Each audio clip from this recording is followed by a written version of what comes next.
I'm at the senior center, and the reason we're doing this little segment today is I had talked to our town manager about elderly and the voting, and they had tons of questions.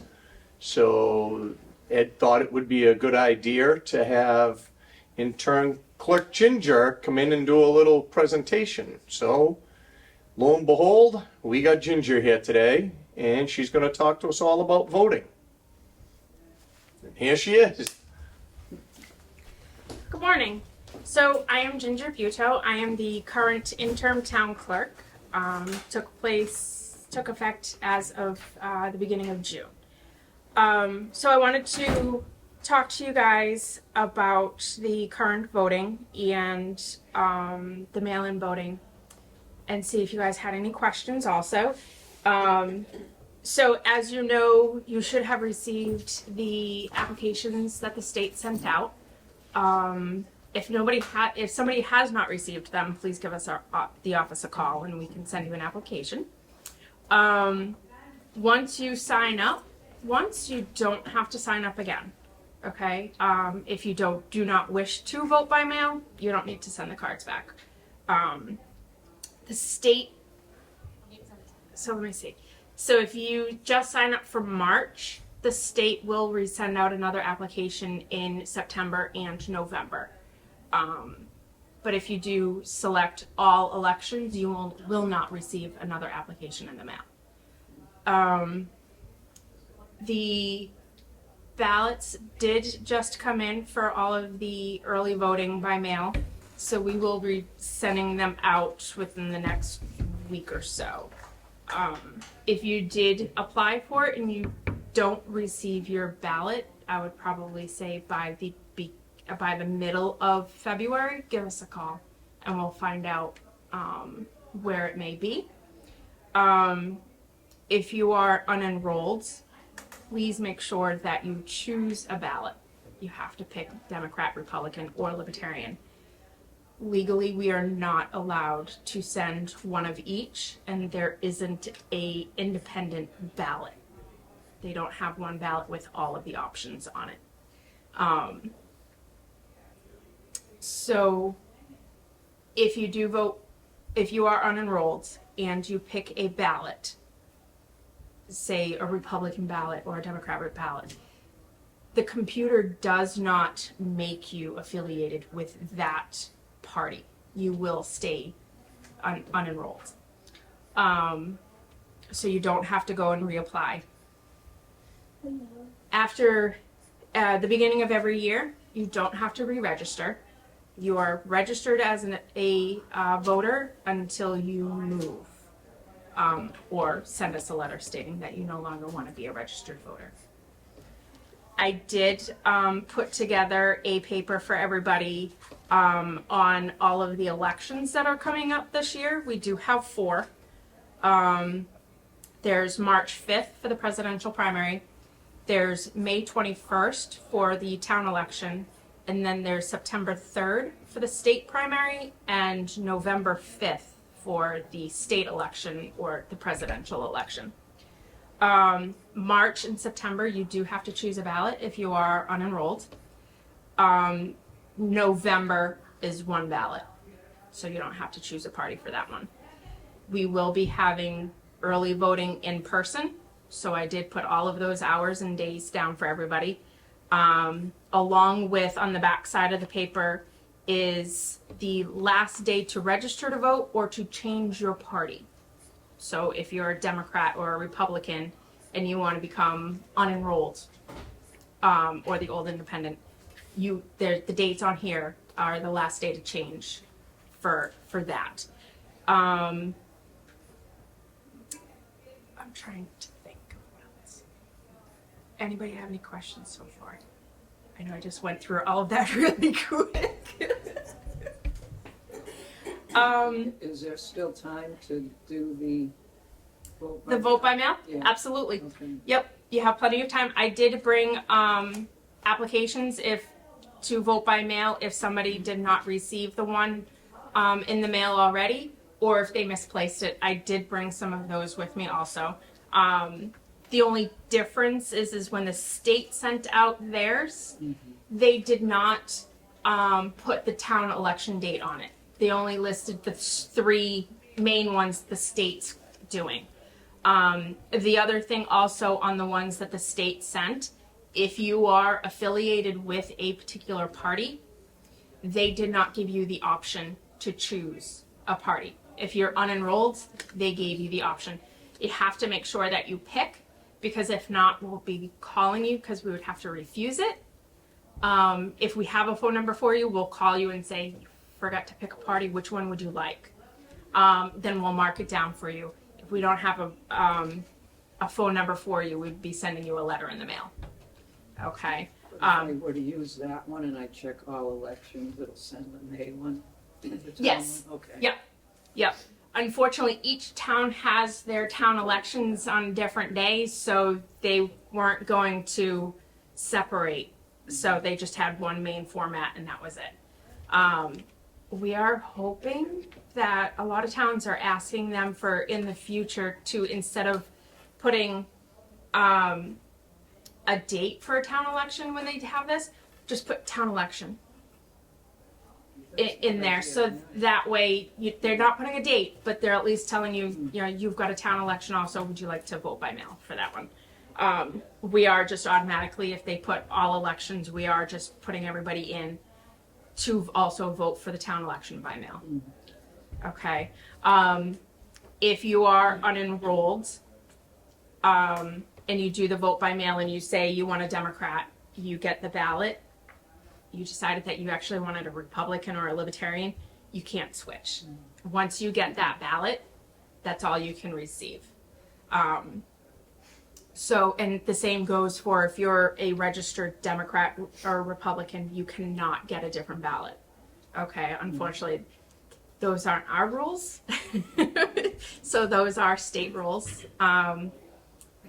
And if you do receive a ballot in the mail, you can't bring it to us election day at the senior center. Okay, you have to either mark it and drop it off at the town hall, or bring it to the town hall first. If you wish to vote at the high school, bring it to the town hall first, hand it in to us, and we'll mark it as not voted on, and we'll put it into the system, and then you can go to the high school. We can't give you one at the high school if you're marked down as you received one in the mail. We have to change it in the computer system, and then you can get a ballot at the high school and change. So sometimes that will hold things up election day itself. But I'm trying to, hopefully if I can get that word out, people will drop them off at the town hall first, and then they can go to the high school without a problem. Okay. It's just to make sure that people don't vote twice. Yeah. Okay. I'm trying to think. So like I said, we did receive the early voting ballots yesterday. So we've got some sorting and stuff to do with that. Absentee, some people will ask for an absentee ballot. So an absentee ballot, there are certain criteria that you need to meet in order to be considered an absentee. You have to either be in the hospital for 5 days prior and still be in the hospital for election day. Out of the country doesn't count. Out of state doesn't count. Okay, so your best bet, the easiest one to do is vote by mail. You don't need to meet any criteria. Okay. Yes. Where did the ballots go when they were sent in? When they're sent in, That was a question that a lot of people had asked me. So as soon as we receive them, they come off of the UPS truck and they go directly into the vault in the basement. So they are locked 24 hours a day. So nobody can get to them besides us. So we sort them as far as the different parties. So they're all separated that way, but they are locked in the vault. So, and then we will pull, when we're sending them out, we will pull some up, we will label envelopes, and they go right out into the mail. so they don't sit around in the office. As soon as we're done with them for that day, they go right back downstairs. Okay, so they're never left out in the open. Okay, any other questions? I have a comment. Yes, ma'am. I had an incident last year where because of surgery, I was not able to vote on election day. Mm-hmm. So I got a ballot, brought it up, dropped it off. Okay. And the clerk took it, left it on the counter, and walked away and went and did something else. Totally unattended, didn't put it Okay. in a box or any place special. Yep. Just put it on the counter and walked away. Okay. Yep. That should not have happened, and I'm really sorry about that. That should have That been really taken. soured me on that process. Absolutely, absolutely. So when they come in the mail, when we receive them in the mail, we will stamp them in. Okay. So when we get them, okay, there's 2 envelopes. Yeah. Okay. So we will open them. Okay. We will take the brown envelope that's on the outside, or your outside envelope. They changed colors this year. So the envelope that's on the outside, we will stamp that. We will put that away, okay, in a box in the back room. The other one we will stamp, and then we, at the end of the day, we put them all towards the back of our room, and we keep them sorted because they're constantly coming in all day, okay? So we sort them according to precincts because we need to keep them sorted downstairs in the basement. At the end of the day, okay, they're all still sealed. They're not opened. The ballots are still sealed in the envelope.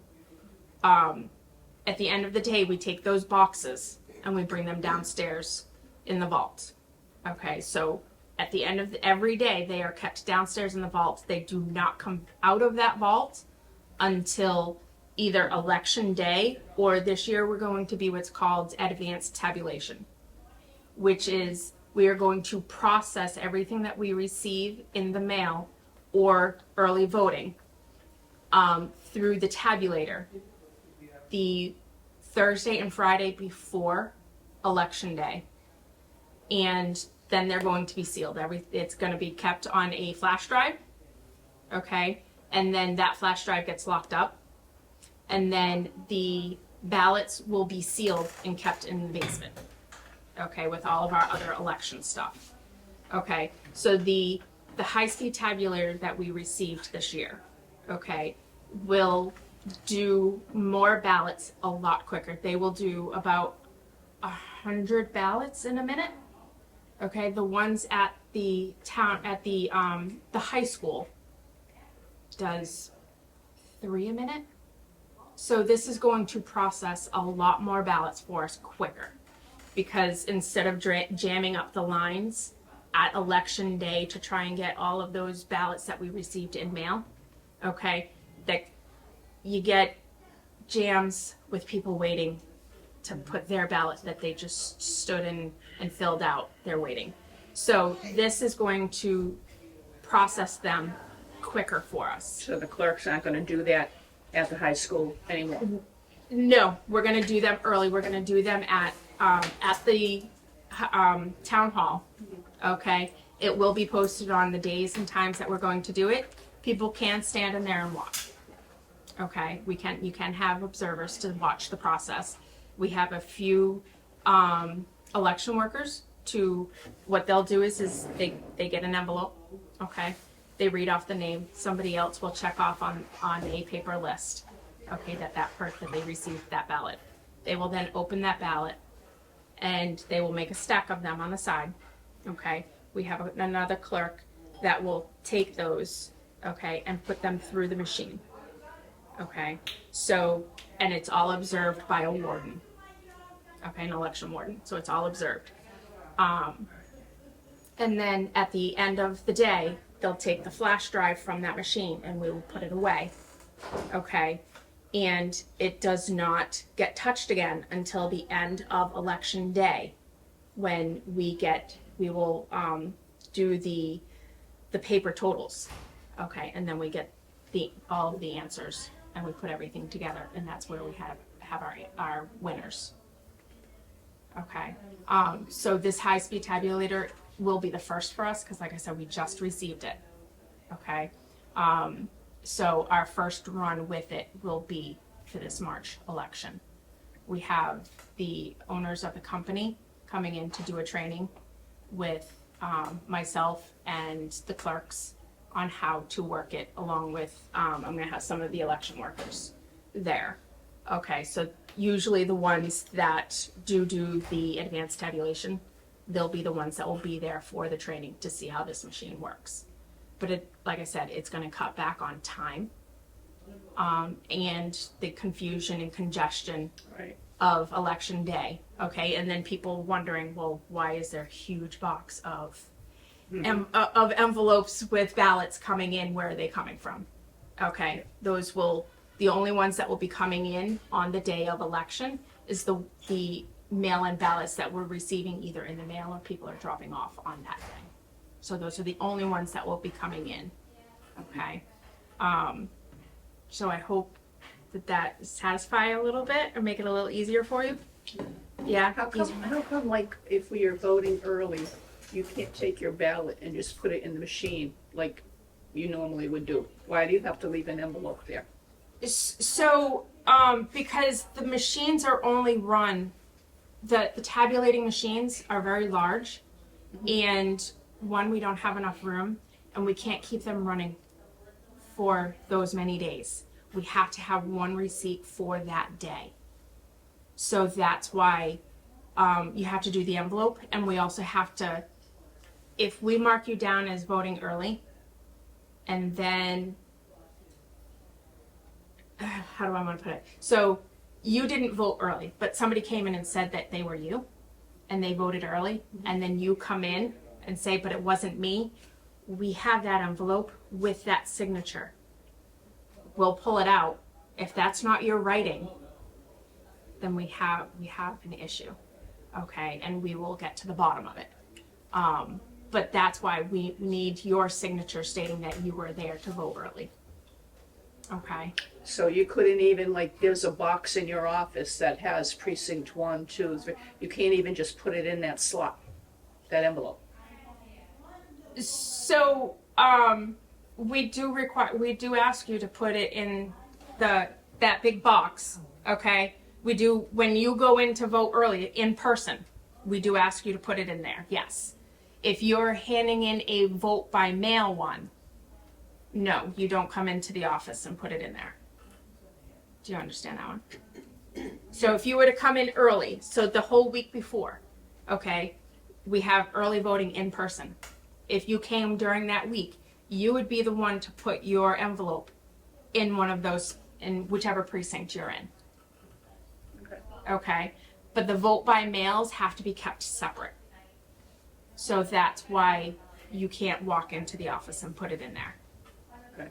So, I was 'cause we- wondering that because I wasn't happy with the way it was just left laying on the counter. Yeah. Face up with my name and address and everything else Yep. on it. Yep. Yeah, because as soon as we receive a vote by mail, we have to timestamp it. Okay? So if you were to put it in that box with the precinct numbers, we would have to then, every time somebody came in and did that, we would have to go open it up, pull it out. So it's easier if somebody was to hand it to us and we timestamped it. Okay? So, and that box needs to be watched. So if you were to come in and vote if you were to come and vote in person early, we watch that box. Okay? So we make sure that everybody that votes early, before they leave, they have to put their ballot in that box. Okay? So it's kind of hard to, if we have people in and out of our office with the mail-in, vote by mail early, if they were dropping them, it's kind of hard to have somebody sit there and watch that box. So it's a lot easier during that week when we have the election workers there. They're checking people in, they're watching that box, making sure nobody's leaving with the ballot. Okay? I hope that helps. Okay, any other questions? What are your thoughts on showing an ID to vote? I'm a little mixed on it. Yes, it's a lot quicker for people to just come in and give their name. They don't have to pull out their ID out of their wallets because we all know how difficult that can be sometimes. Yeah. But I believe that if you need to show an ID, there's no room for errors. No room for anybody to vote as the wrong person. But like I said, I am very mixed on the whole thing. So that's a tough one. Do you think that might happen? I don't know. I don't know. It's a tricky one. Yes, sir. I thought they were talking about scanning your driver's license on the way in. Wasn't there a state or two that does that? I haven't been following how other states do it and how this one. There was a lot of petitions that came in for questions to go on that ballot, so it was very hard to follow what people were petitioning for to be put on the ballot. So I don't know how they were planning on, but that would be very difficult to scan each ID when they walk through the door. I would think that the poll pads that we have can scan a license on the back and it will automatically pull up your name and address that way. So I would think that that would be the easiest way to do it, but I can't speak on how. I won't know until it's put in front of us. Yeah. But do you have any statistics in terms of how many times people have tried that? Because it seems like it would be a lot of trouble to try to vote as somebody else. As somebody else, I have never experienced it. Yeah, that's the way. So I'm not really sure what the statistics really are on that whole subject. I just know that anything could happen. I don't. It's easy enough to do. I mean, It is. The only time that you would catch it is if somebody else came in to vote, and that that. happened to my brother one time. He went to vote and they said, "Oh, you've already voted." Oh, wow. Yeah. Yeah. So it's possible. But that wouldn't mean that someone voted for them. It could have been an error by a person. Correct. Doesn't mean that There's- someone voted in that Yes. person's name. It There's has to be always- looked into. Yeah, you're right, and that's why we have somebody back at the office. As soon as something comes up, we have somebody back at the office, and they're looking right into it. So there's definitely some investigation that would have to go on, and what we would do is what's called a provisional ballot. Have you do that one, and we would keep it set aside until the investigation is over. And then once that's over, then we would count it into our totals. Yeah, vote, yeah, a person coming to vote would always be able to vote. And then, Correct. it would be looked into. So a person coming in and having a name crossed off, it doesn't mean that person says, oh, you've already voted. That's not what you tell them. Right. They get to vote, and then it gets provisional. Yep. So yeah, like we said, it would be kept aside in a separate envelope, and we would hold on to that one until the investigation's over. If somebody is inactive, so every June we have to make a person inactive if they have not answered a census. Okay, if that person is inactive, all you need to do is show an ID. Okay, we would fill out a paper stating that we received an ID. This is where they're living. You would then be given a ballot, and we would activate you in the system. Okay. Unfortunately, it's not a town law or bylaw or anything like that. That is a state rule. The state turns around and tells us this is the date that you need to run your list, and whoever has not answered a census, they are made inactive. And then if they are inactive for 4 years, they are removed from the voting list. Okay. So that's one of the big things about answering a census. It's nothing that we like to do, but we're mandated to. Okay. The census, any changes on it, you can just make the changes on the census and then just sign the bottom of it. Make sure you sign the bottom of it and then send it back to us. We cannot make any changes to a registered voter without their signature. Okay? We can't change your party. because of a census form, and we can't change any part of your name. But if you've moved, you just let us know where you've moved to, sign the bottom of it, and we can fix that for you. If you've moved out of town, what we'll do is we'll send you a notice just to make sure that you've moved out of town. If that's not signed. If it is signed, then we'll send you a notice stating, just so you know you've been removed from our voter list, you may now want to register to vote in your new town. Okay? Most of the time, if you have registered to vote in your new town, it will automatically, the state system will automatically remove you from ours. If you move to a different state, we don't get that notice. We might get them once a year, but it's not early enough for us to be able to remove you before an election. So we will just send you a notice stating, are you really out of town? If you have anybody that's living with you that is not listed on your census, just add them to it, okay? We will add them to the list. We cannot add them as a registered voter. Even if you make a little star next to the thing, we can't add them as a registered voter. You would need to get a voter registration card, okay? And what we'll usually do is send you a letter stating, we noticed that you marked this person down as a registered voter. We can't do it this way. Please fill out this card and send it back to us. We'll be glad to add you to the list, okay? I think that's it on that part. Any other questions? No? Okay. If you guys have any other questions or know anybody that has any questions, just have them give us a call or stop by. We'll be glad to help them out. Okay? Thank you. Thank you very much. Thank you.